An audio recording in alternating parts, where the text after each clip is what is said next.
রাত বাজে 9টা, এখন আসতে হয়েছে আমাদেরকে মেলাতে। আমার দোকানের একদমই পাশে হচ্ছে এই মেলাটা, আর বাবুরা বলছিল যে মেলাতে আসবে, তার জন্য যেই অবস্থাতে ছিলাম সেই অবস্থাতে কিন্তু মেলাতে চলে আসলাম। একবার যদি বাড়িতে যাব আমার আর আসতে ইচ্ছা করবে না, তার জন্য যে অবস্থাতে ছিলাম চলে আসলাম মেলাতে। মেলাতে কি কি বসেছে সবগুলোই তোমাদেরকে দেখাচ্ছি ঘুরিয়ে ঘুরিয়ে। আর দেখো মেডোটা দেখো ভালো করেছে, ভিতরটা তো দারুণ করেছিল। আগের ভিডিওতে তো তোমাদেরকে ঠাকুর দেখিয়েছিলাম রাস্তা দিয়ে যখন আমার দোকানের সামনে থেকে যাচ্ছিল তখন, তার জন্য আর ভিতরে যেয়ে তোমাদেরকে দেখালাম না, অনেকটা ভিড় আছে।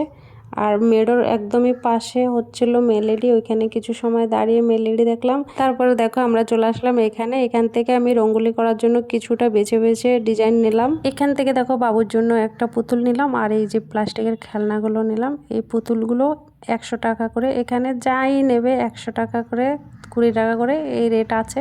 তো এখান থেকে বাবুর জন্য একটা পুতুল নিয়ে নিলাম, আর এই যে প্লাস্টিকের এইসব কি হয় খেলনাগুলো নিল। তারপরে দেখো এই পাশের দোকানটাতে চলে আসলাম, যাই নেবে 10 টাকা করে। তো এখান থেকে আমি অনেক কিছুই নিয়েছিলাম। আর তারপরে দেখো তোমাদের দাদাভাই এই দোকানটাতে আসলো, পাশের দোকানটাতে। এখানে ঘরের কিছু জিনিস আছে, আর এখানে দেখো বাচ্চাদের খেলনাগুলো আছে। এখানে যা নেবে 10 টাকা করে সেট। অনেকক্ষণ আমরা মেলায় ঘোরাফেরা করলাম, কিছু কিন্তু খাইনি, অনেকটা রাত হয়ে গেছে তো কিছু সেরকম নেই মেলাতে খাওয়া দাওয়ার। তারপরে দেখো এই দোকানটাতে যা নেবে প্লাস্টিকের 100 টাকা করে।